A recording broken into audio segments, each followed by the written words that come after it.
Welcome, one and all, to Umami Manga. I'm Petter, and this is James. Oh, hello. And today we're talking about Volume 9 of Asadora. This one picks up where the previous one ended, with Asa talking to River and learning that he is a deserter from the Vietnam War. Asa wanted to see River again, so she wrote a note to him, and thus was able to start seeing him most nights at 7 p.m. Lieutenant Kosugi returned to the story, much to my delight. Yeah. He and Yamakura, the reporter, ended up helping one another, which led to Kosugi getting information about the whereabouts of a secret society that knows a thing or two about the kaiju. Kosugi then managed to make contact with this secret society and come face to face with their leader. Their leader turned out to be none other than our boy Shota Hayata, who's apparently kept on combating the kaiju, or at least that's how he sees it. River, and by extension Asa, has come, or they have some spies on their tail. So Kasuga was able to solve that through a series of events by seemingly taking River in and letting him live with Kinuyo. And so this volume ends with Asa coming home to find River standing there. And yeah, we're back talking about Asadora again. Been a little while. It's been a little while. I got mixed emotions about this for various reasons. I expected as much. Not that it's yeah. Not that it's back. I mean, that the fact that we got another volume is great. In terms of what we got, it's a lot of setting things up. The events of this arc are starting to be established, and maybe where it's going is building up, kind of similar to previous arcs. So I wouldn't say it's one of my favorite volumes that we've had so far. That being said, it definitely made me feel things for certain characters and relationships that we'll talk about. So yes. I am excited to talk about that. Lovely. And well, since it's been so long, and I've been so depraved. What's the word? I always get those mixed up. Depraved is not the right word. Deprived. Deprived. Thank you. I've been so deprived of my Urasawa content. I have since our previous recording, I've read all of 20th Century Boys, and that was so good. Oh my gosh, like it. Oh my god, it's like it's become one of my favorite manga series since I read it, and I should read it. I strongly recommend it. It's got, like, interestingly, I see a lot of like similarities between 20th Century Boys and Asadora. Obviously, it's the same mangaka, so I guess that's not strange necessarily. But like, there's like things in the stories that obviously aren't the same, but like definitely reminiscent. Like, it's not just the mystery aspects like that are similar, and as well as like some historical settings, in a similar way, kind of showing different time eras. But also, both of these manga, they both have a song that's significant in one way or another. And they both also have a prophecy, or they kind of deal with a prophecy that may or may not be legit. Interesting. And obviously, the circumstances are different, but it's still, I don't know, it fascinates me to kind of experience Urasawa's mind through these various stories that are certainly different stories, but with similarities that are just, I don't know, interesting to think about. Obviously, I'm not going to go in depth too much on 20th Century Boys other than that, and also just strong recommend to anyone who likes Asadora. Like, 20th Century Boys is a masterpiece. 10 out of 10 for me, hands down. Wow. Yeah, I need to read it. I've heard great things about it, and I liked. Well, I've only seen the animated Pluto, but I did like his take on that, of course. So yeah, I would like to read that. Does 20th Century Boys also feature beloved characters that make terrible decisions and just become completely delusional? Is that part? I will not answer that question. Gosh dang it! You'll have to find out for yourself. Yeah. Yeah. Well, anyway, thank you for the recommendation. Yes, yes, you're welcome. And I guess just real quick also, maybe it's because I haven't had Asadora in my life for such a long time, and maybe that boosts my love for this volume, but regardless of what makes me love it, I did love this volume very, very much. But I guess without further ado, let's get into these character discussions, starting with Asa Asada. She is very smitten with River now. Seemingly, yes. She may very well be in love, Hmm. potentially. Kind of, if so, in the denial phase, but she's definitely Mhm. very interested in him. That she can't deny. Definitely, yeah. And like, just I guess based on a lot of her actions, it definitely seems like there's a very strong interest that could likely be love, but obviously hard to say. Um, Well, I mean, hard to say. Maybe not. I think it is like she's attracted to him or starting to fall in love with him, but it's more so that she's not recognizing it. She's not telling everybody it's like I'm in love with him. You know what I mean? mhm, mhm. Um, Yeah, yeah, she's not quite there yet. I wonder though, like because obviously, like I do think there is a good chance that she is, you know, falling in love or on her way Mm-hmm. there. But I also had the Mm-hmm. thought that it could just be nothing like that quite. That it's Mm. really just we know that obviously his song has been really special to her for almost a decade, and so maybe it is just as she was saying when she was brushing her teeth that it is just her, yeah, being a huge fan of the song, wanting to repay him, or in other ways just saying thank you like properly to him. Mm-hmm. Mm-hmm. It could just be that. So we'll have to see, I suppose. Yeah, no, it's also a strong possibility, and obviously one that I probably would like more. Yeah. But it's hard to say exactly. I'm just not sure. Even 9 volumes in, I really don't know where he wants to go with this. Um, Yeah. in terms of all the characters and individual uh, arcs, but Mhm. needless to say, there is an interest there, and like I said, I agree with you that it could be showing her gratitude towards him for that song. And I think, going all the way to learning a language and trying to meet him. Although trying to meet him every day at 7 o'clock, I don't Mm. know, that's a big commitment. True, that is true. And it's like those parts of her actions definitely seem to point toward some kind of romantic interest, I think.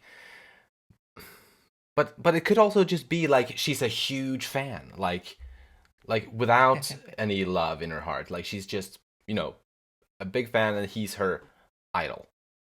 Yeah. I don't know. Maybe I'm just trying to not see it as romantic because maybe I think I'm maybe there with you and maybe not wanting this to be a romance. Yeah. But yeah, we'll see. Yeah. I mean, I wouldn't mind her falling in love. It just seems that the person that falling in love with is, I don't know. Maybe I'm a like one of those unaccepting, non-improving fathers who's like, no, my daughter would not marry that man. Um, you're not worthy of her. No. Yeah. It's not even that really. Obviously, I'm shipping her with someone else, but Uh-huh. I don't know. I just don't know where the stories go. Obviously, she connects to River on a level that maybe not everybody else can understand because the song has had such a special importance to her. Yeah. But it is just, I don't know, to have that be the basis for a romance. I guess it is very morning drama ish, so I guess it would fit. But I'm also just struggling to get over the the idea of a 12-year-old listening to a 17-year-old song and ended up falling in love with them. but when they're adults, the age gap doesn't matter, right? I mean, of course it doesn't. It's like 21-year-old and a 26, 26-year-old. I think. Yeah, right. Right, that's a fair gap. Yeah. Yeah, no, like I don't think I have an issue with that necessarily. I just think I don't know. It's it's too romantic.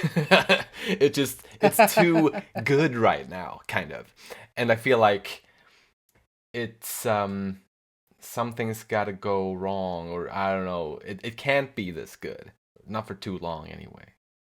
Yeah, but even if it goes wrong, is it going to go wrong in that it's not going to work out for them, or is it going to be a long distance relationship, or she's always thinking about him, or Hmm. something, something, something?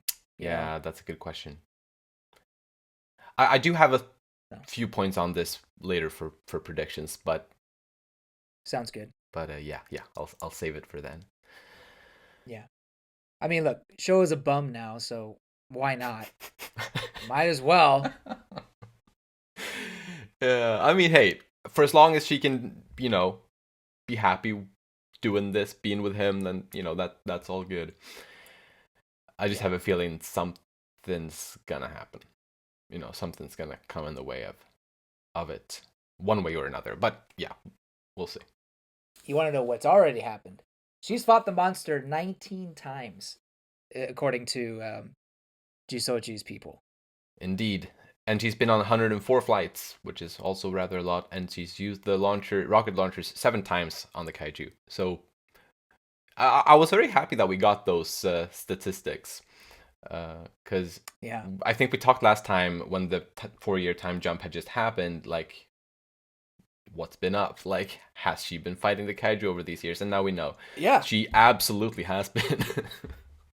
Yeah, that's something I wanted to know. Uh-huh. And I'm glad we got that. For sure. And yeah, like, and actually, because when I read that the first time and learned that she's been fighting it rather a lot over these 4 years, I was Mm-hmm. I initially felt like I was missing out on content, kind of like why didn't we get to see this? But then I rather quickly was like, well, maybe we didn't need to. Obviously, this is a story that's going to take place over such a long period of time, and Right. I assume, well, since we didn't see it, either it wasn't like narratively important to show it, and it's enough to just know that it Mm-hmm. happened. Or if there was anything, then there's gonna be like a brief flashback to it at some point, whenever it's necessary. But like, I don't think we're missing out on anything, and I think it's just nice to know that she is active. Yeah, for sure. In one of Asa's scenes with River, she said, "When I was 17, all I worried about was eating." Yeah. I think she's selling herself Yeah. extremely short by saying that. When she was 17, Yeah. she was fighting kaijus, like saving the Olympics and Tokyo, and like it. Why did she say that? Yeah, such an odd thing to say. And maybe that's the starstruck, you know, maybe secretly in love type of answer that she gave. Oh yeah, You know, you kind of say ridiculous things, that's fair. maybe downplay your own struggles to put the other person. It's like, oh no, no, you're so much better. Right.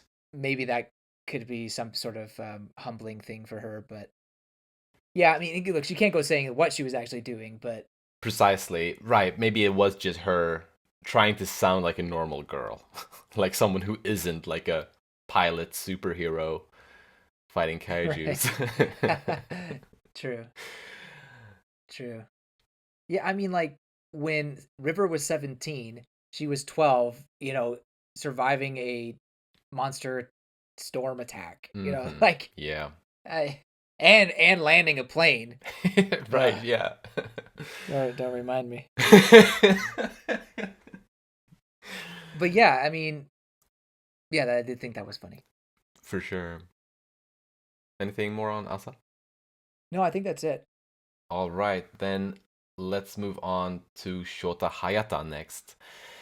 Oh my And gosh. before we talk about, well, the character properly, I just want to mention one thing real quick, is that just last night I had a dream that we had done this recording, and like had this volume Mm-hmm. discussion.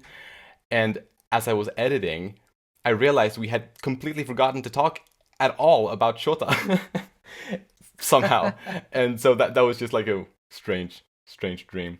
Um, Mm. how on earth would we ever miss this guy in this discussion? But anyway, yeah, I was very intrigued by him and what we learned here. So this 1968 version of Shota, he has a little emblem, his little emblem on his little door, and he's ripped and he's got long luscious hair, Yeah. and he's kind of become a cult leader, maybe sort of. Man has gone off the deep end. I Yeah. just can't believe how delusional he is. I mean, look, yeah, he has people under him, but like, I don't know. It's weird, man. It is.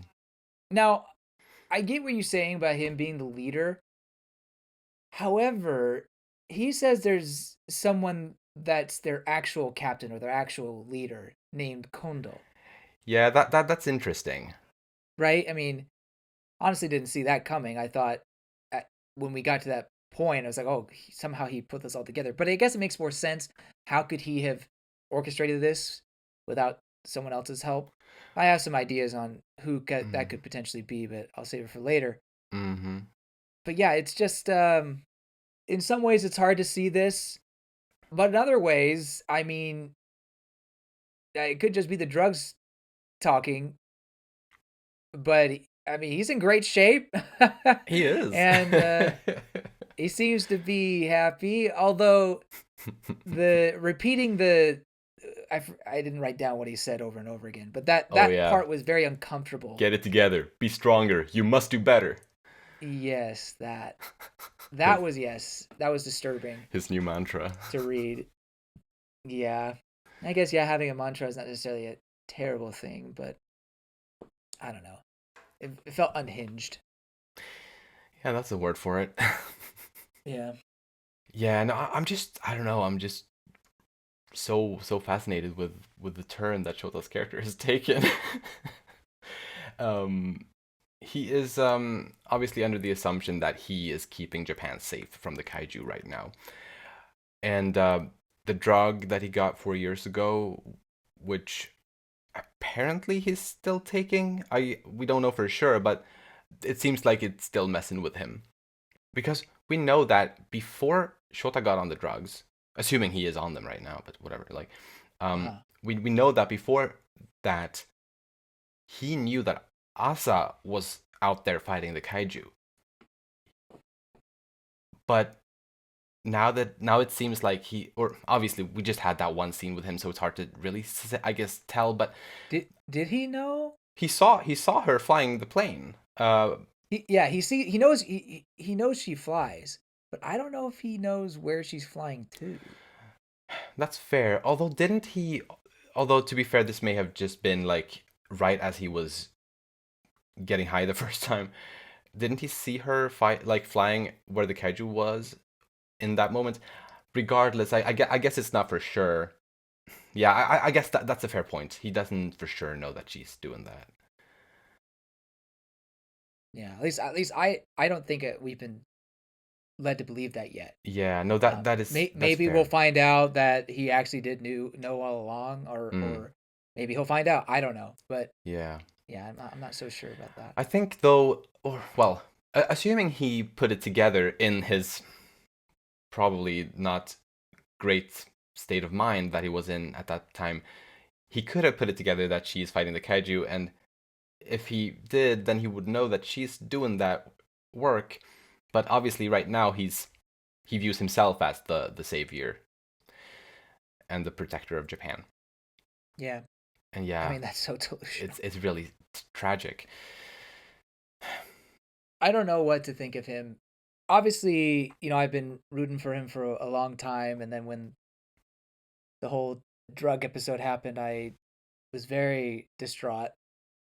I'm glad he's not on the streets, but I don't know. This is not much better. Although he is like he's in good shape. I don't know if he's eating well, but I don't know if you had that much muscle and are that lean, I feel like you gotta have some food. Yeah, I feel like he's not like awfully skinny. Like I think Yeah, he still looks decently healthy. yeah. I guess if he was on the streets, there would be more of an outlet for me to think, he'll come back okay and everything be fine. But you have this kind of instance where he's just completely lost his mind. It feels like I don't know.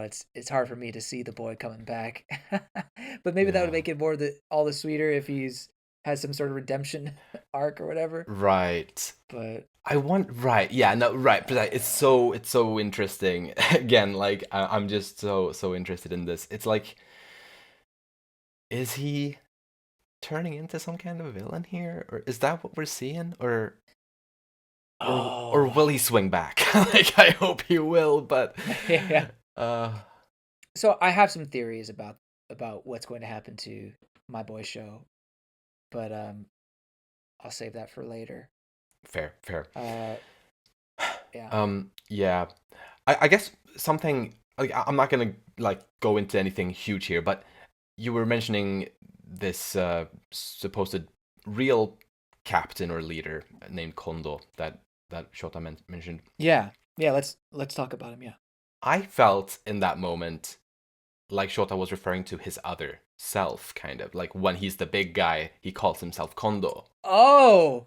Whoa, I didn't even think about that. That's where my mind went because it seemed because he was kind of it was around that same time that he was like kind of sneakily like he made some reply pretty sneakily with like not the one I am right now or I can't remember exactly but you know what I mean.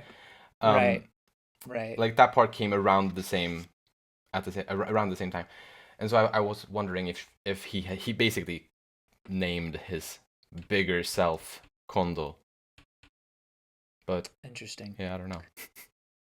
Well, I think that would be a very interesting idea, and I think it would be on point for this delusion filled show to do that.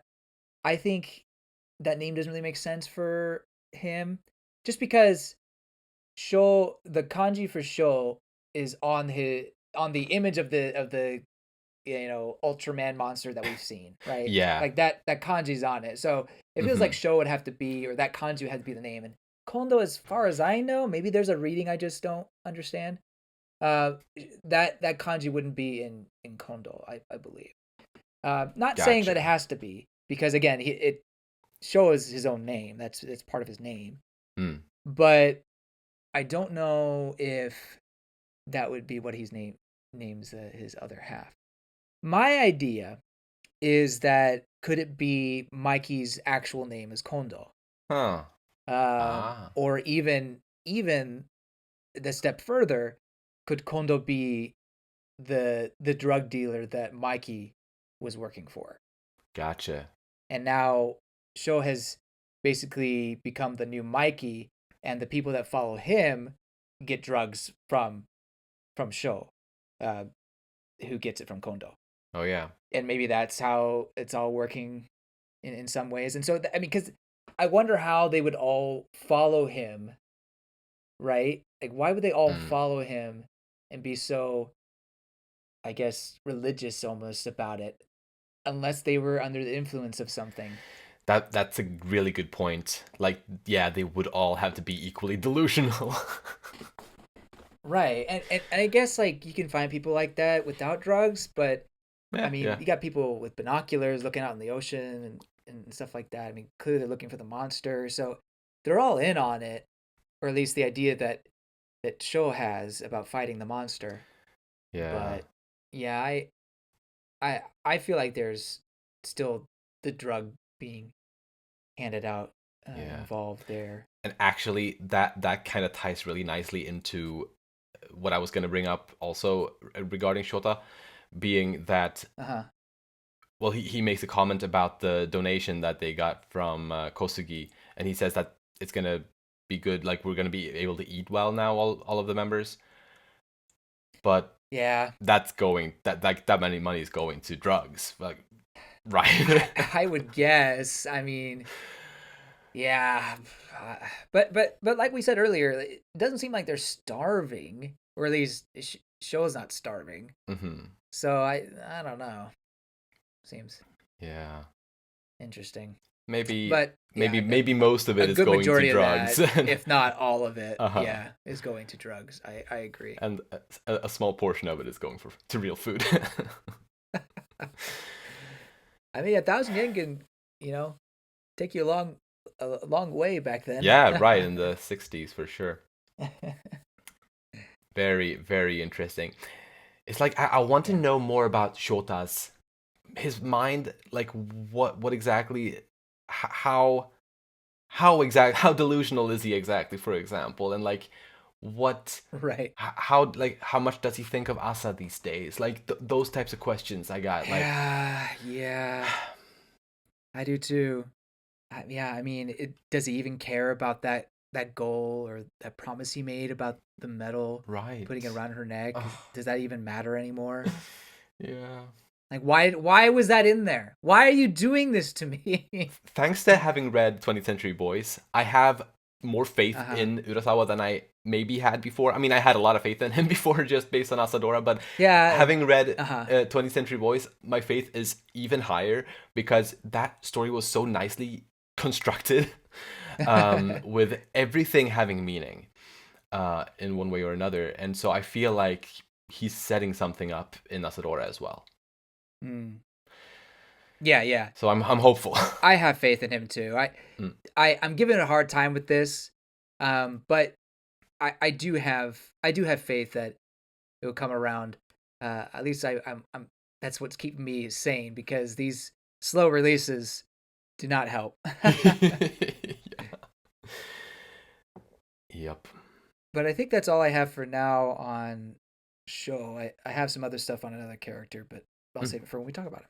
Sounds good. Then let's move on and talk a bit about Haruo Kasuga. Yeah. I like how this volume, on at least two separate occasions, established how Asa is like a daughter to Kasuga and how he sees her like his daughter. It's Yeah. so beautiful. And it's like, obviously, we'd been kind of viewing the characters' relationship as something like a father-daughter relationship, but I don't know if it was ever really like spelled out as much as it was in this volume.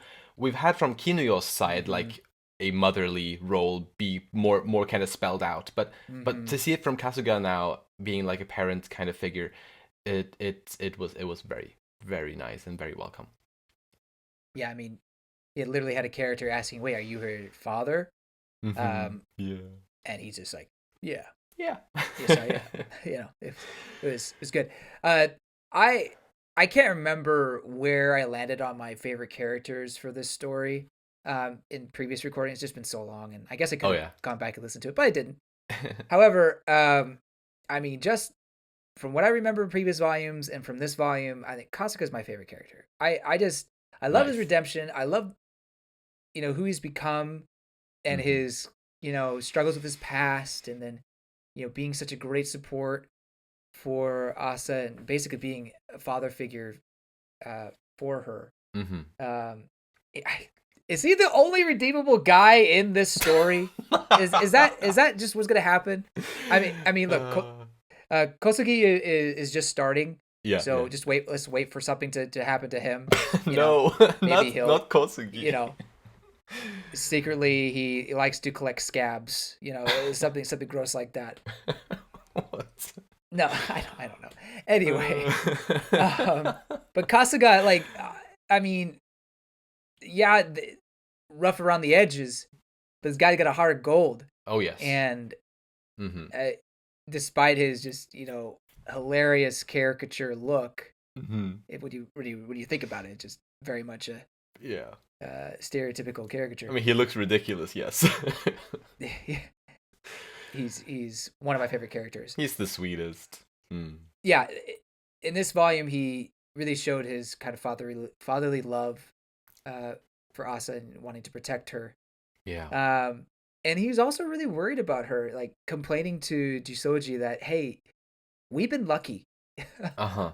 All those 19 and then 100 flights, 19 encounters and 100 flights we went on. we've been lucky.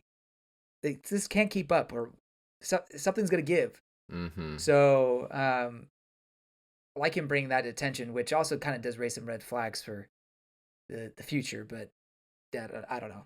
Maybe that not that kind of a story, but still, he's showing how much he cares, and he's being Yeah. um, very cautious. If anything, I feel like the red flags or like the warnings that we may like maybe we're supposed to take from that conversation is not the kaiju necessarily, but Jisoji. Like I feel like he's not Oh, willing to let Asa go. Like I think he's very firm yeah, with that. So I don't know if yeah, that's gonna turn into an issue potentially. yeah. I mean, agreed, and he's also kind of been this wild card in terms of the story where they have to kind of do what he says. Yeah. Yeah, he's on their side now, but they make a mistake, or they double cross him. It's not going to be good, or something's going to happen, kind of thing. Yeah. That's a good point. But yeah, just like a dad, Kasuga struggles with seeing Asa together with someone that she might be interested in. Yeah. Just like a real dad. Yep. Yep. Yep. But supposedly he was the one that, I guess, approved taking him in, right? Or at least Right. we don't know. But the fact that River is there at Kinuyo's place feels Mhm. like he made some sort of agreement with the Behemen. Behemen? Beheiren. Oden. Yeah, Beheden. Yeah. And I think for sure it was Kasuga. Like we have him to thank for that because Akira in that scene he did Yeah. not Was it going to want be to interact Akira? with them. Like yeah, no way it was Akira. So yeah, and we also know that Kasuga is a softie, so it does make a lot of Yeah. sense that he would give in to that. Yeah. Yep. Yep. Yep. Speaking of Akira, he implied in this volume that Kasuga has a drinking problem. That was news to me, or I don't know, maybe I'm forgetting something, but I don't remember that about Kasuga. I feel like he's been drunk in the past. He may have. Trying to remember where he was drunk. Well, Yeah, either way. yeah. I mean, yeah, I don't know. It may not play a big role in the story, Yeah. but yeah. Anything else on Kasuga? No. Then let's move on to Keiichi Nakaido. He's living in his uncle's erotic museum, or well, it's going to become an erotic museum. He's just living there, Yeah. doing his research there, Wild.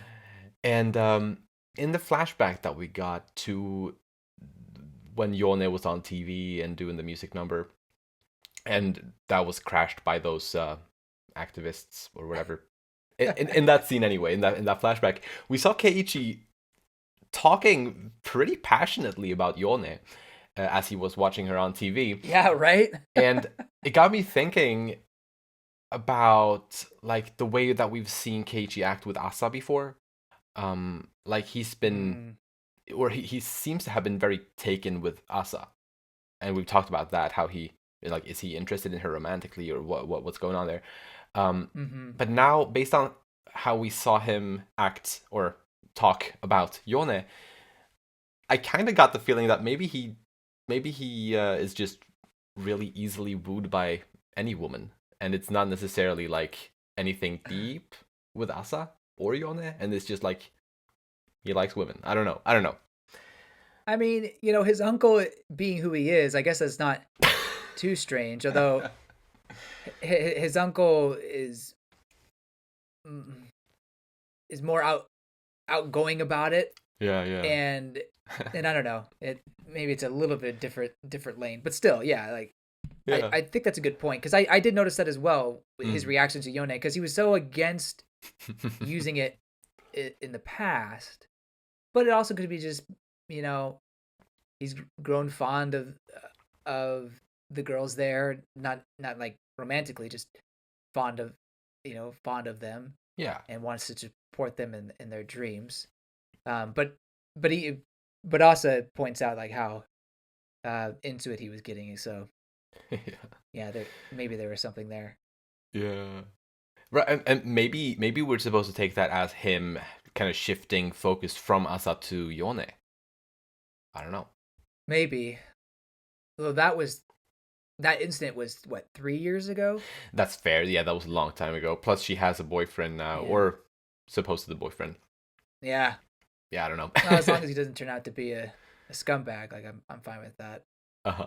Um, I mean that's on the table though. You never know.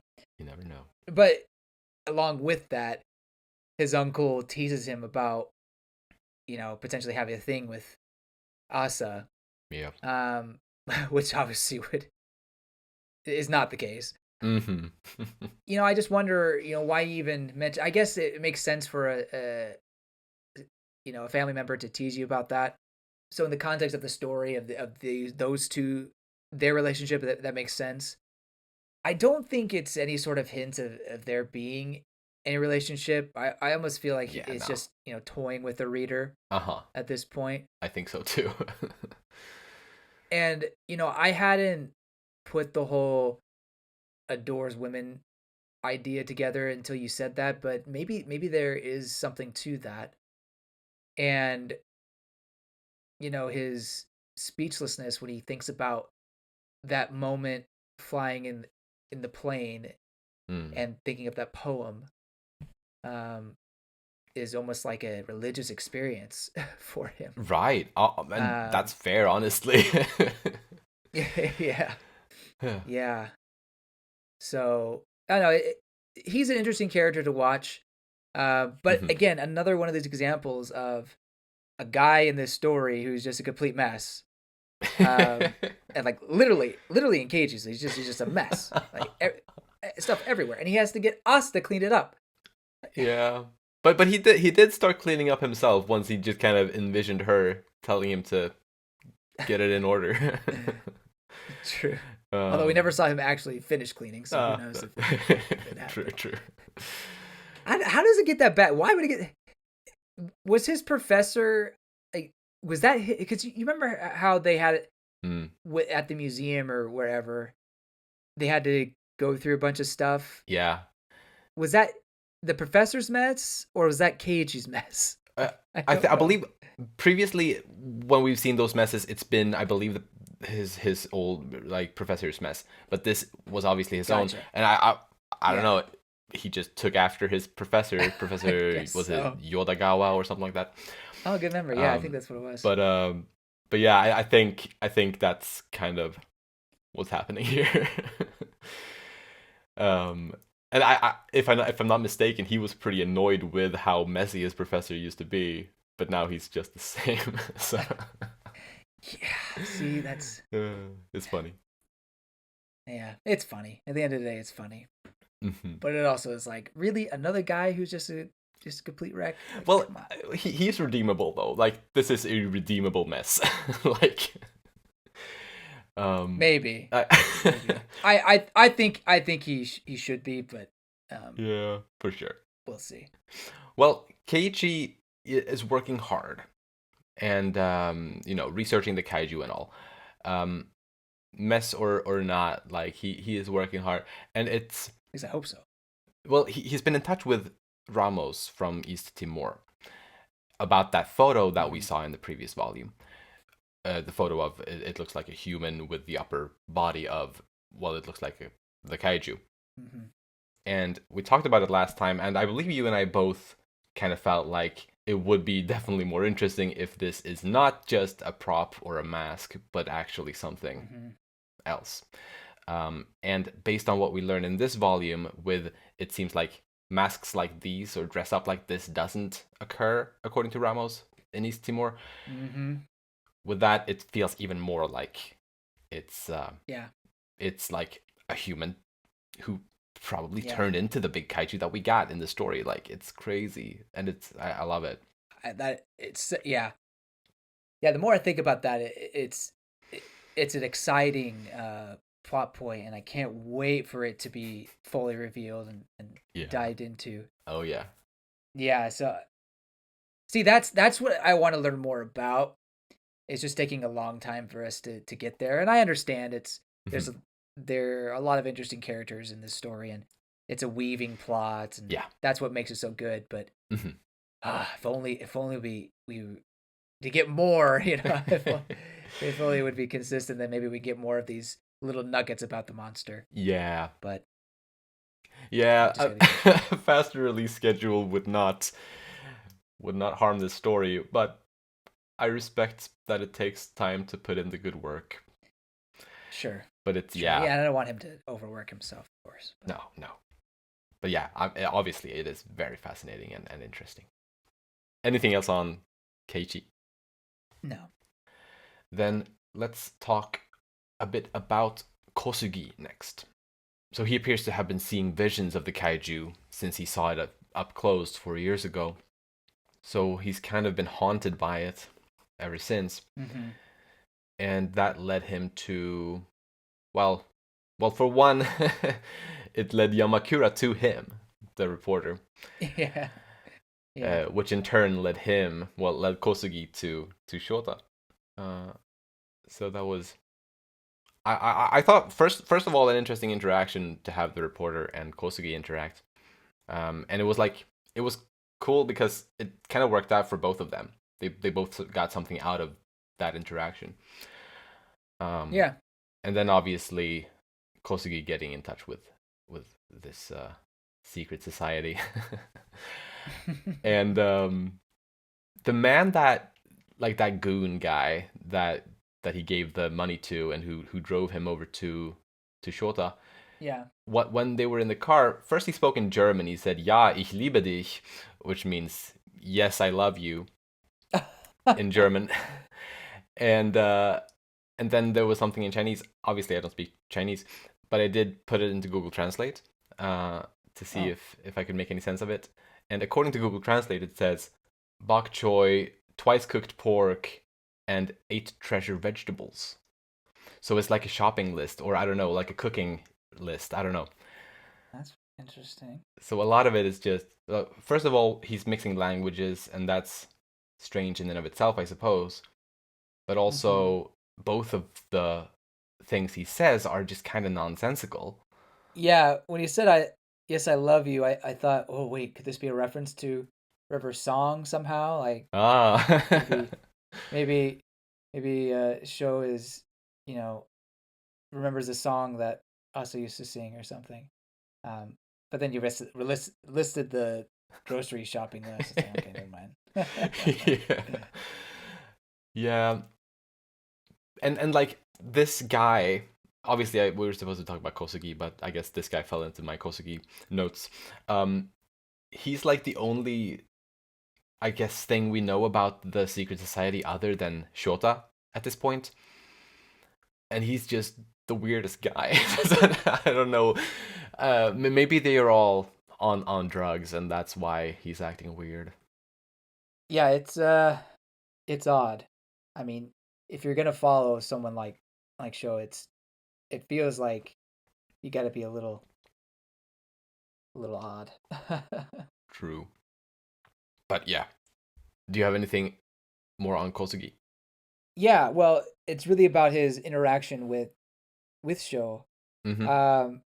What happens after this? Does he just leave? He's like, okay, well, have fun with that. Wow, that was a waste of 100,000 yen, or was it 10,000? I can't remember how much it was. No, it was 100,000 yen. Yeah.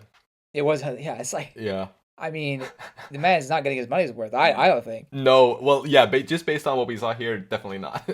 So I don't know. I just don't know where Kosugi's story goes from here. Yeah. Because he's trapped on the sightseeing boat ferry thing, unless Shoja says, yeah, go swim back. Yeah. So is it just wait for the boat to come back and then that's the end of the interaction? Or crazy, I mean, I guess this is kind of predictions, but I wanted to say it here. Uh-huh. Well, I guess I should, no, I'm not gonna, this is not a prediction. What it is that it's a question. Uh-huh. Does he even entertain the idea that this is legit, or that Sho could actually take on a monster in some future form? Right. Does he get brainwashed somehow? Like that Ooh. German Chinese speaking dude. Does he join the cult?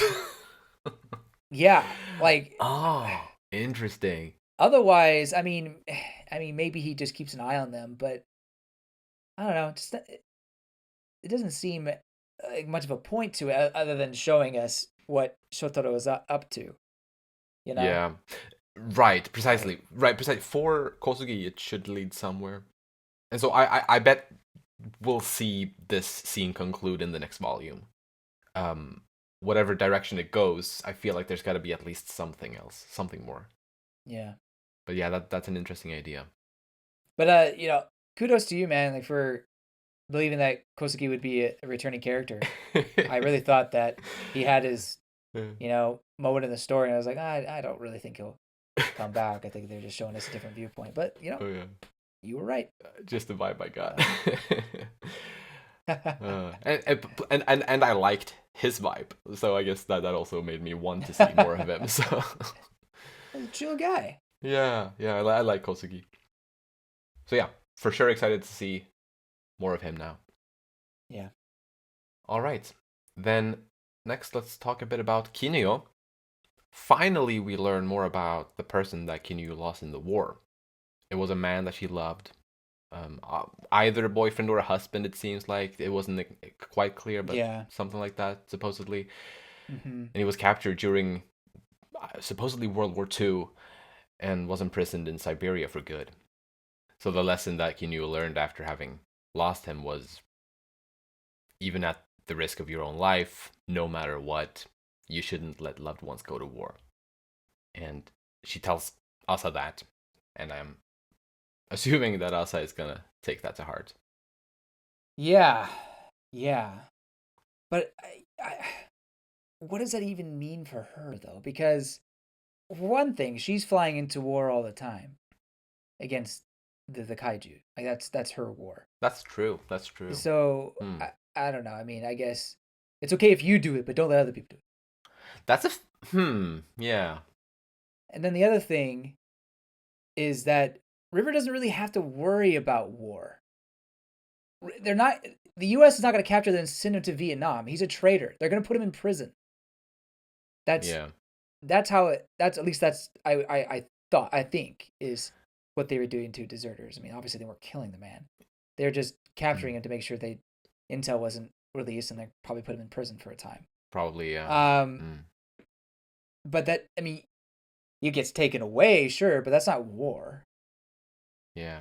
But I think regardless, it's like I think for Asa right now, it's like sure, River isn't at risk of being taken to war, perhaps, but he is a deserter, and so it's still war adjacent and like in the whole with what's going on, and so like he deserves justice in that way, Hmm. and so to help him be free. But well, I kind of liked what you or I didn't like it, but it was Oh, interesting sorry. what you said about I apologize. uh, well what you said about Asa technically going to war with the kaiju, because that is true. They even refer to it that way in this volume when Kasuga and Mm-hmm. Jisoji are talking. That is a war of Mm-hmm. sorts for sure. Yet Kinuyo allows Asa to do that. That does feel like a contradiction in her character. Yeah. If she's like that passionate about it, because like I don't know, maybe she's like talking big there and like not quite living up to those, and obviously she's not living up to that herself. If she actually lived up to the words that she spoke to Asa, she would go above and beyond to stop Asa from going to war with the kaiju. Yeah. It's to be fair to Kinio, like she wasn't too happy about it, right? No, for sure, she's never liked Um, that. Yeah.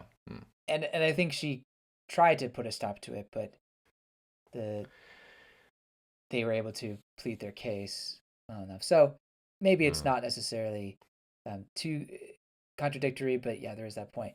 However, I think that it's important that this is brought up. There's no, to me, there's a reason for this.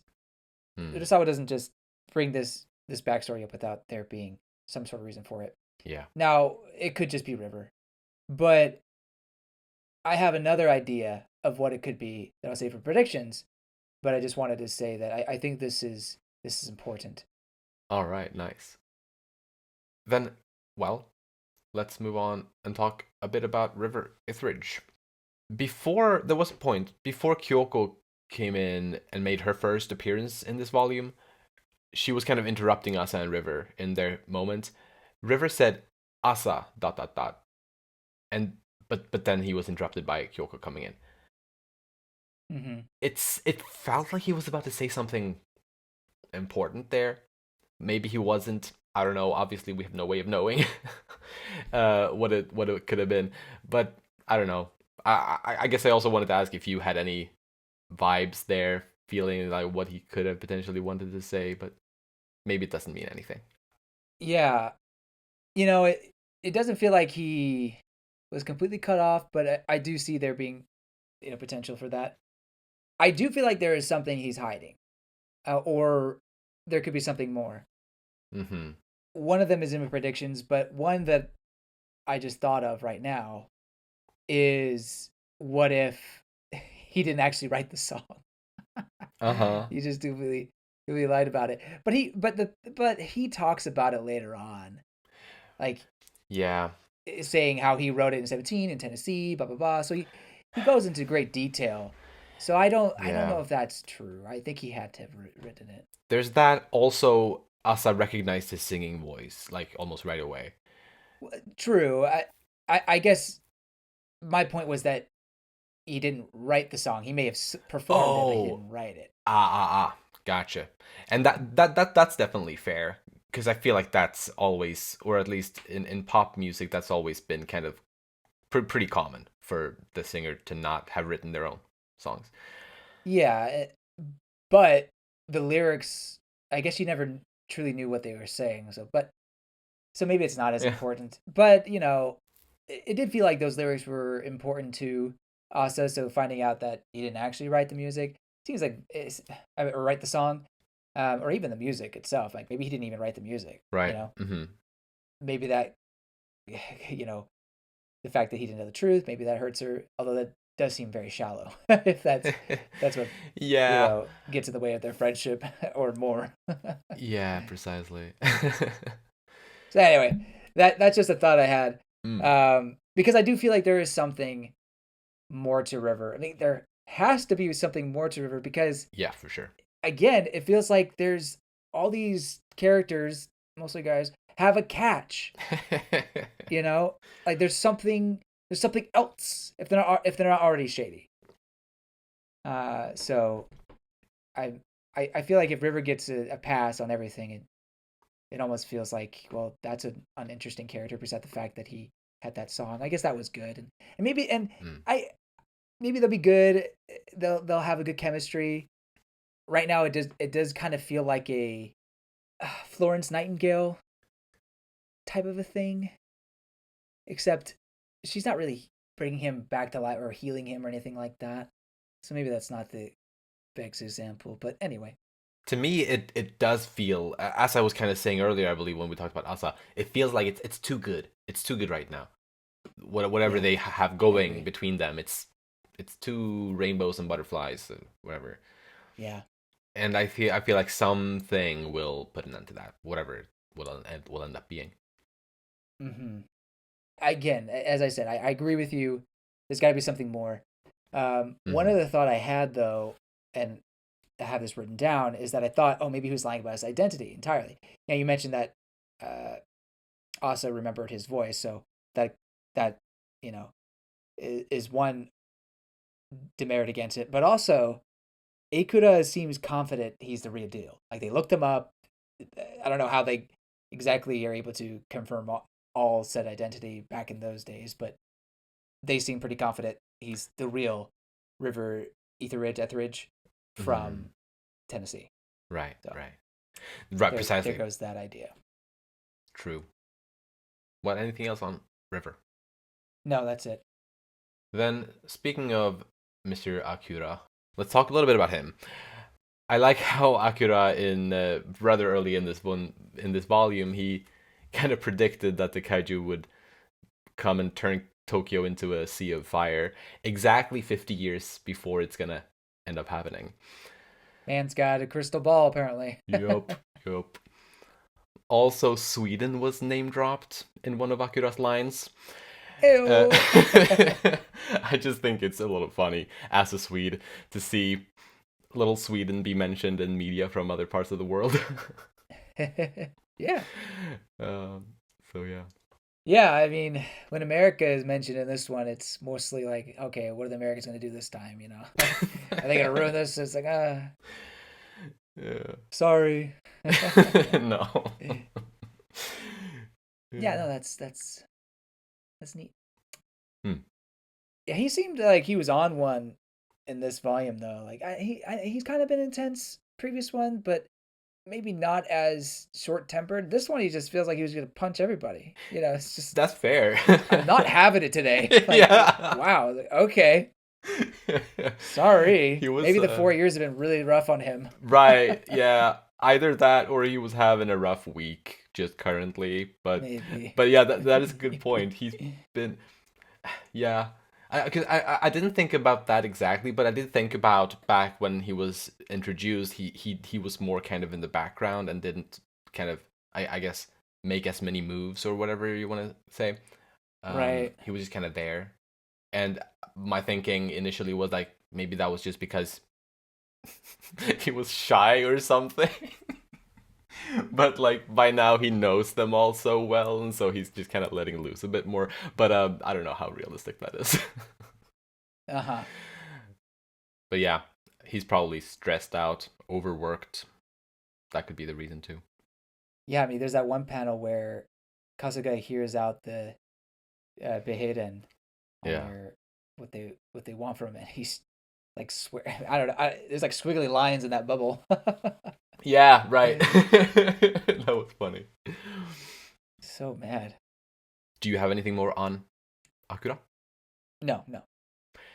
Then I just have some very minor little ones I'd like to go over very quickly. Yone Nakajima is one of them. 3 years ago, she seems to have been doing really well in her music career. So that was interesting to learn about. Nowadays, maybe she's not doing as well, but she is getting film roles. Or at least up until recently, she's been getting film roles. Yeah, I mean that.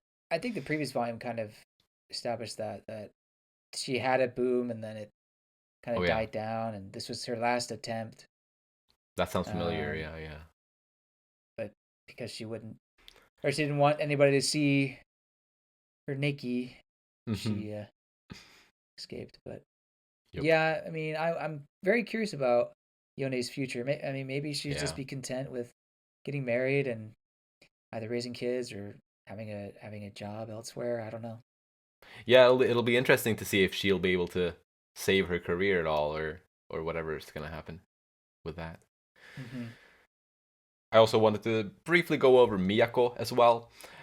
Um, she's making progress in her wrestling career, and Yeah. she even her face is on among several faces, but her face is on the big sign outside of their arena, so that's very nice for her. Oh, I didn't even notice that. Let me. Where's that? It was like when Miyako or when Yone called her on the phone. Okay, I'll skip to that. Oh yeah, I think yeah, that's got to be her. Mm-hmm. Yeah, it's one of the smaller Yeah. vignettes. Yeah, yeah. Well, that's cool. Yeah, yeah. That's cool. Good for her. Right. But I don't have any other characters. What about you? No, I don't either. I can't wait to go into predictions. Let us talk predictions then. I'll kick it off with a little something on Shota. I think if it would somehow, like, if Shota would somehow catch wind of how the kaiju came to be, assuming it started out as a human and then grew into a kaiju and grew and grew and grew. Mm-hmm. That sounds like something that may fascinate him based on his fascination with growing large. And that's, well, however, the human that became the kaiju, assuming that's the case, became the kaiju, then he may want to go through a similar procedure and to actually become big for real. And if that is something that ends up happening to Shota, obviously really tragic if that ends up being the case, but like he wants to grow big and be big enough to combat the kaiju. So what else to do but just become another kaiju yourself? I don't know. It's whack. But if that ends up happening, could it be Shota that we're seeing raging through Tokyo in 2018?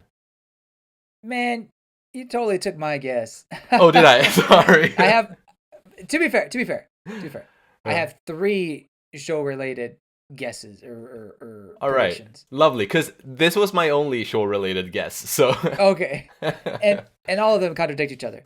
But yes, I Gotcha. agree that it does seem, especially with him saying that soon I'll be much bigger and things like that. And yes, we know he's on those drugs and they make him delusional, but still, with knowing or seemingly knowing that this kaiju comes from humans, like it starts off as a human, could he potentially turn into one?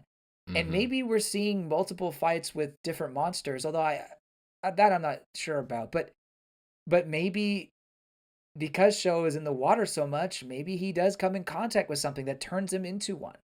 Yeah. Which would be very sad, and I would be so upset. And then yes, I did think maybe that monster that Asa's fighting in the future is actually Sho. Well, it's also like I think if this would end up happening, or something along these lines, I think Shota would actively seek it out and actively put himself through this this transformation. That's a fair point. Just because we know about his obsession with growing big. And so I think it would rather be him seeking it out than him accidentally becoming it. Yeah. But also, I guess one thing that kind of, I guess, goes against it is that he already, in his mind, he already has a way to grow big. So why use a different method to grow big? I don't know. Yeah, and I mean, it could be hubris where he feels like this is the only way to protect my homeland.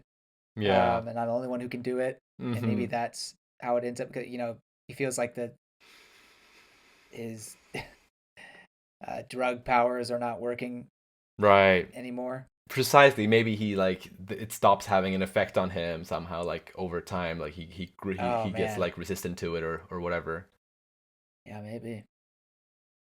Yeah, so that's an idea. Do you mind if I share my other 2? Yeah, no, please go on. So this one would be the opposite of that, where it's actually kind of a combined with Asa. So I feel like some flags were raised in this volume in that, yeah, you've been lucky so far, Asa, with these flights, but I don't know, maybe we're in for something bad to happen. Now, granted, this story, nothing horribly bad in terms of injury happens to Asa per se. She usually is able to get out of it herself. But I think it would be very interesting if there was a situation where, the finally the luck runs out, something happens with the plane, whether it's get hit by the monster or on its way back from defeating the monster, the plane experiences malfunction. Regardless, she crashes into the ocean. And because Sho is trained the way he is, he's able to swim out to her and save her. And I don't know if that will necessarily kick him into his right state of mind. I just think this will be a way for them to reunite after so long, and maybe should be a little, well, hopefully more than just a little worried about him. Yeah. And maybe that would end up leading to his recovery at some point. Yeah. But yeah, regardless, my prediction is that Sho at some point will use his swimming capabilities, very excellent swimming capabilities, to save her. Right. Regardless of how they're gonna end up reuniting, I obviously want to see that as well. But hearing you talk just now got me wondering, how much is Asa thinking of Shaw these days? I don't know if we've seen her think about him since the time skip, or have we? Yeah. Well, you read the previous volume recently. Did she mention him at all? I don't remember there being anything after Yeah. the time skip happened. Yeah. So I wonder, like, how much is he on her mind now? Did they write letters to each other? I can't remember. I don't think so. Well, Shota never wrote to her because of his bad handwriting. Ah, that's right. That's right. I think she at least used to write to him, but we don't know, I guess, over the last 4 years what's been going That's right. Well, on. yeah, no, I think that yeah, it just she's probably forgotten about him. Um, Oof. I think it's more likely not throwing any shade at her. This is not her fault. Just life moves on. I think it's more likely that she Yeah. forgot about him versus him forgetting about her. I think Hmm. she has more, I think, technically reasons to forget about him because just life, being the president of the company, having to save Japan all the time. Well, he's doing that too. But oh my gosh, don't get not you too. How much money did you pay? Only 100,000 yen. Just like Kosugi. No, Yeah. we don't know if Kosugi. Um, Uh, yeah, I mean, sure, he thinks he is doing that, but yeah. he's also, or I've always felt that, at least in previous discussion, we talked about how he wanted to do this not just because his father and brothers are urging him on, but also he wanted to stand up next to Asa, be worthy of standing next to her, and it felt like the Olympics was that way. But now, obviously, that energy is towards fighting the monster instead. So, but I still feel that could be a driving factor, maybe. Anyway. Yeah.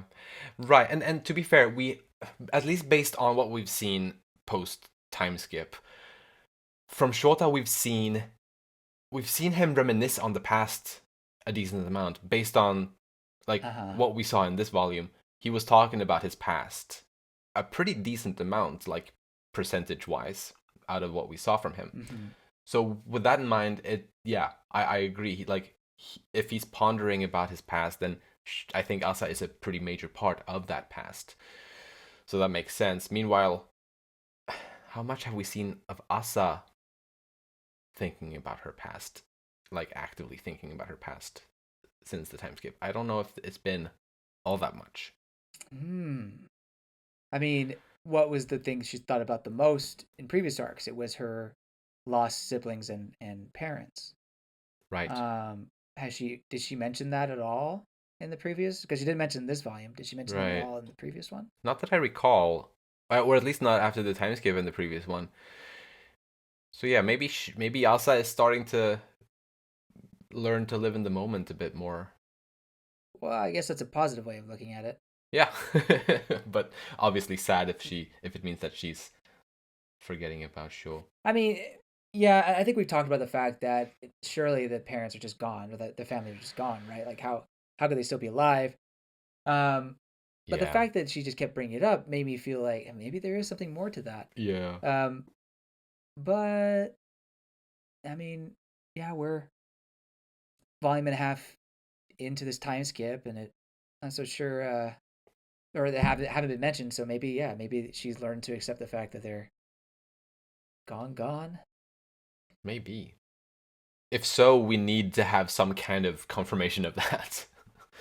I agree. We need. I absolutely agree. Mm, mm. And then yeah, also given up on Shota. He's just, he never wrote back. No, but she Yeah. understood him. Whatever. At least, like, you wouldn't like say goodbye to the friendship, right? Like that. I feel like No. that. I don't know. I mean, Yeah. ultimately, I don't think she's forgotten about him. I don't think he's like in the front of her mind a lot of the time. But but Well, yeah, but definitely I not. do No think way. every now and then, surely he comes to mind for her, and there is a care, even though it's not like there actively. I think it's something like that for her probably. Yeah. Oh well. What was your last show prediction? Actually, I'm going to give another prediction before doing the last one because it ties into the crashing of Asa. Alrighty. Um, so more red flags. I wonder if Kasuga, and maybe I've predicted this before, and it obviously didn't happen, but I wonder if Kasuga is gonna find himself taking Asa's place for some reason and sacrificing himself. I don't know. Maybe that's not Urasawa's style, but I don't know. It feels like he's so worried about her to the point where he would do anything for her. Yeah. Obviously not suicide, but maybe taking over for her own good. Yeah. I don't know. To me, it felt like there was a hint of that in his wariness of having her go out all the time. But then again, he is much older and can't really probably fly the plane. But I definitely can't fly the plane like he used to. Hmm. So maybe that's just not feasible. Right. I mean, precisely, he wouldn't fly as well as he once could, but I do think it's still a decent possibility that he might try, as you said, especially after this volume with the fatherly role of him being cemented even more. Like he doesn't want to put her through more danger, and neither does Kinuyo, as we learn here. I don't know. Are Kinuyo and Kasuga gonna team up a little bit more on that, like to try to convince Asa to stop? Maybe. I think that would be interesting because usually they've kind of been not Yeah. opposites, but like Kasuga has been more okay with it with me, while Kinuyo hasn't liked it. But now it seems like Kasuga is kind of shifting over to Kinuyo's side a bit more, so maybe they'll team up with that a little bit. That being said, I think it would be really sweet if he lived to a very old age and Yeah. got to see Asa grow into. I mean, she's already grown into a full woman, but continue on into adulthood. Yes, I think please. that'd be really great. Yeah. Okay, so now for my other show prediction, and I guess like this could happen even if he does the swimming thing. In the 1972 Munich Olympics, in swimming, there was just the dominations by a few countries. I think it was like America and Great Britain, or there may have been some other country in there. Forgive me. Uh huh. But then in all of a sudden, 1972, there's this Japanese man by the name of Nobutaka Taguchi who wins gold in the breaststroke, like taking out like some of the greatest champions of all time. Uh huh. So I don't know. It just seems like, well, what if, what if somehow it comes full circle, or instead of doing the marathon thing, he finds his real talent in swimming and goes to the Olympics. I don't, Munich doesn't seem very thematic to this kaiju story because it's landlocked. Yeah. There's much water around there. Uh huh. But I don't know. I mean, 4 years later, who knows? Like that could be the thing. I mean, obviously Mexico is just not a possibility. Like this year's Summer Olympics Uh huh. in the story, no, not not feasible. But Yeah. 4 years later, maybe. Interesting. Yeah, I know. I don't have much faith in that one, Like, obviously. But let me just get something clarified. Are you implying that Shota would take on the name of that guy who ended up winning the breaststroke? Or that I mean that did come to mind, but I'm not necessarily saying that. okay, all right. Maybe he replaces him as in history. Fair. I Yeah. maybe that's not kosher or not okay, and I don't know if Urasawa would want to do that, but I don't know. I feel like it could be interesting, um, and it it would help Sho keep his promise Hmm. of winning a medal, in some Right, in some right. way. But I guess it doesn't have to be an Olympic medal or even I guess it doesn't have to be a physical medal. I don't know what other kind of medals, metaphorical medal Yeah. there is. Right. Yeah. Anyway, Interesting. those are my predictions there. I have some others, but if you have more, please Gotcha. go. Well, I just have one more, but I'll squeeze it in here. It's about what I was kind of on a little bit earlier. The fact that Asa's and River's relationship, or whatever you want to call it, the fact that it's Mm. going really well, uh, kind Uh-huh. of makes me worry that something bad is gonna happen. And I think that Mm. something bad will be regarding River one way or another. Either it turns out that he is somehow bad, or it turns out Mm-hmm. that well, something bad is going to happen to him. Yeah. Well, and like I don't have anything specific other than what we've already talked about for him being bad, like him not being who he claims to be. Like honestly, I feel like he's Mm-hmm. been he to me he feels really genuine, based on what we've seen in this volume of him. Yeah. So I'm not necessarily doubting him, or I don't have any reason necessarily to doubt him. Um, so I don't have any concrete ideas for that. But as for what could end up happening to him, we do, for example, have Jisoji, who is opposed to Asa interacting with River, because River is a deserter, and that is something that Minoru Jisoji does not approve of, for Asa to be Yeah. in contact with. So I feel like, yeah, not just are there going to be like foreign spies that could cause harm, but also the Japanese government, aka Jisoji, could end up doing something that harms their relationship, harms River somehow. Yeah. I feel very similarly that, Mm, it's too good to be true. There's got to be some catch, whether it be a personal flaw of his or yeah. something tragic happens to him, and maybe he does end up getting taken away. But even then, that would seem to be bittersweet. I'm not saying it has to be like bitter and terribly turned, but I don't know. If it's just taken away, then it's just like, well, they'll just be romantic pen pals, and they'll be fine once the war is over and everything. So, Yeah. and maybe that's the direction the story is going. I still want to hold strong. Obviously, if it's not clear, I still want to hold strong to the Shota Asa ship, and really want to believe that they're okay. And I know not every relationship that starts out young, or relationships to say, friendship or whatever, that starts off young is going to end up, you know, being a marriage, or a love relationship in the future. But those are nice to read about, and Yeah. you, because you like those characters, and you feel good about them, and I do feel like they match each other well when Sho was in his right mind. Anyway, my prediction of what could be wrong with River. Uh-huh. What if he's actually in contact with the Soviets, or has gotten contact with the Soviets? Um, Ooh.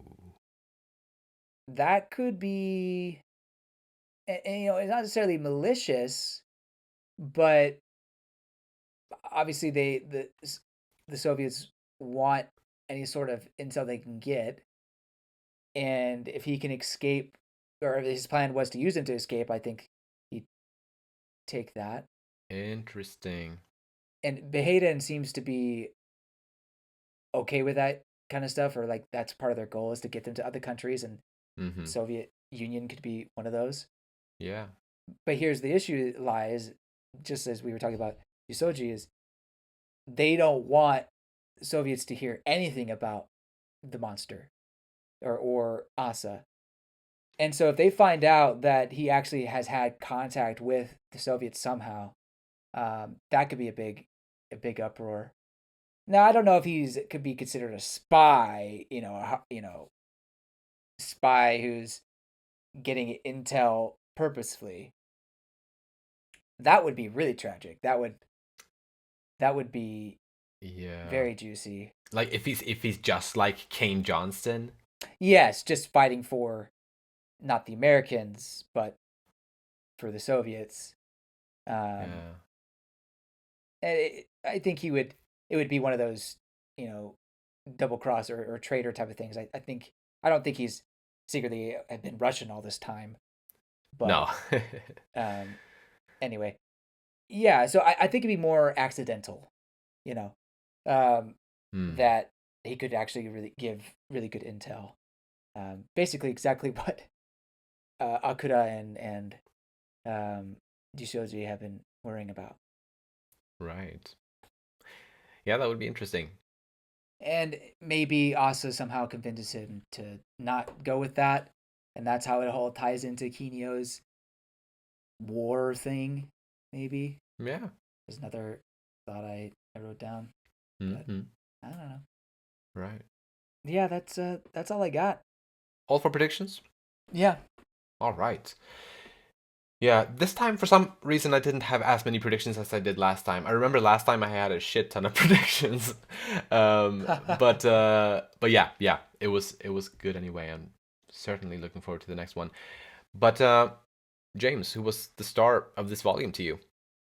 It's hard to say exactly because I felt like a lot of this manga, and I mentioned it earlier, a lot of this volume was set up for the arc. Yeah, there was definitely some good moments, and um, I wasn't bored. I'm very excited to see where it goes, but it didn't feel like there was just one outstanding character. So I just had to choose from a lot of the ones I like, and I went with Shota just because his ridiculousness of what he is right now was just so striking to me, and obviously I had a very strong reaction to it that I think he was Yeah. my star, not because I'm very happy what's happening with him, but because that was probably the the most impactful moment or he was the most impactful person of this volume for me. I'll also say Kasuga. I again, my favorite character, definitely deserves some praise there. I gave it to Shota. Nice. I somehow didn't expect that, but it makes sense. I just don't know who else to give it to, really. Right. Well, actually, I picked Shota too, because Oh, really? Yeah. Because Wow, I was just I didn't expect that. Well, it's because I was so fascinated with what he's become, like, Yeah. and also there's so many things I'm dying to know about him. Like he's become just Yeah. really, really interesting, and kind of similarly to you, like I'm not picking him because I think he's cool or anything, Right. but because he was the character that made me go whoa the most in this volume. Yeah. And Yeah. I yeah, agree. can't wait to find out more about him. Okay. Well, I'm glad to see we're on the same page then. Yeah. Yeah, I'm honestly, as tragic as his story is, it's really like it's so welcome in my mind. Like it's making this so thrilling to me. I don't know if I can go that far. And, Well, and like but I get it. Like I know he was like uh, I guess he used to be your favorite character, right? Before Kasuga took the spot. I think so. Yeah. It seemed that way Yeah. anyway, and like so I understand Yeah. that it's tough. Yeah. But yeah, I'm really enjoying it. Hey, but I mean, if he still remains interesting, he could go back up, and if there is a redemption arc, then yeah, sure, let's put him up at the top again. But yeah, Yeah. it certainly feels like a character that I really liked has been getting kicked in the balls for a long time, and now we're here, and I'm at the point where, okay, I'm a little disappointed, but I'm also intrigued. I will take a wait and see approach. Sounds reasonable. And that's where I'm at. Yeah. Me, reasonable? Never. Whew, great. And dear listeners, let us know your star of this volume and your takes on and thoughts on the series. It's always fun to hear, and yeah, especially with this volume, because yeah, I thought this one was very thought provoking. And I think a lot of it comes from Shota. It's really the guy that makes you wonder what is up. What's going on in there? Mm-hmm. Great. Well, I suppose that's all for this episode. Yep. See you in 2 years. No. Hopefully just one. But if you, dear listener, enjoy our podcast, please share it with your friends. You'll find links to our social media in the description, and you can support us by rating our show on the podcast platforms and subscribing to our channel, Umami Manga, on YouTube. Thank you so much for listening, and we'll see you next time when we'll talk about Volume 10. Bye-bye! See you later!